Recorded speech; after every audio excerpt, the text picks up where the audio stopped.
Everybody keeps saying, just budget better, stop buying coffee, work harder. But people are exhausted. Rent is high, groceries are ridiculous, insurance keeps going up. One emergency can wipe out your savings, and somehow, we're still being told that struggling financially is a personal failure. But here's the truth. A lot of people are not bad with money. They're trying to survive in an economy that became significantly more expensive while wages barely moved. So in this video, we're not talking about unrealistic financial advice. Hi, I'm Fran, and we're going to be talking about what you can actually do right now to regain control of your finances, even if you feel behind, because control matters more than perfection. First thing, stop performing wealth. A lot of people are broke trying to look stable. Designer clothes, luxury apartments, new cars, trips on payment plans, bottle service with Klarna. Meanwhile, their credit cards are maxed out. They have no emergency fund, and they panic every payday. Social media normalized looking rich instead of being financially secure. Real financial progress is often boring. It looks like saying no, driving the paid-off car, cooking more, deleting shopping apps, skipping trends, paying down debt quietly. The people building wealth usually don't look the richest in the room, and honestly, financial peace is a bigger flex than appearances.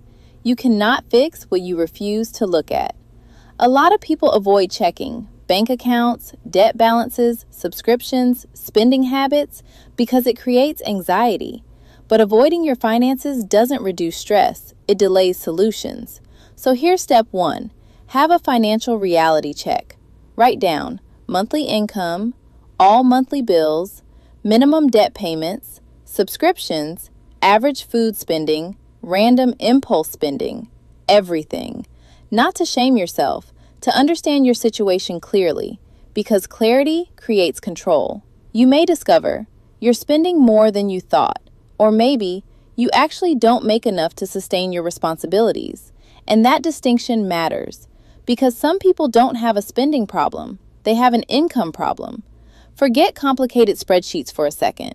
Before luxury budgeting, build a survival budget, meaning, what does it cost to keep your life functioning? Focus on housing, transportation, groceries, utilities, insurance, childcare, minimum debt payments.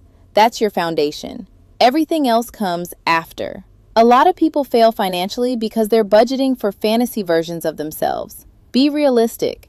If your current season is survival mode, your goal is stability first, not perfection, not aesthetics, not soft life content, stability. This economy exposed something important.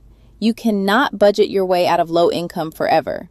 Yes, budgeting matters, but let's be honest, there's only so much cutting back someone can do, especially if they already don't travel, rarely shop, cook at home, barely go out. At some point, increasing income matters. And that may look like negotiating salary, job hopping, certifications, freelancing, side income, content creation, monetizing skills, starting a small business. The hard truth? Loyalty to companies doesn't pay the way it used to. Many people increase their income more by switching jobs than staying loyal for years. And no, you do not need to become a millionaire entrepreneur overnight. Even an extra $300, $500, or $1,000 a month can completely change someone's breathing room financially. One of the biggest financial traps right now, using debt to maintain appearances. People are financing vacations, clothes, furniture, birthdays, holidays, everyday living. And because minimum payments are small, it creates the illusion that everything is manageable until the interest catches up. Credit cards are dangerous when they become emotional support, especially during stressful times, because spending temporarily feels like relief, but debt creates future pressure.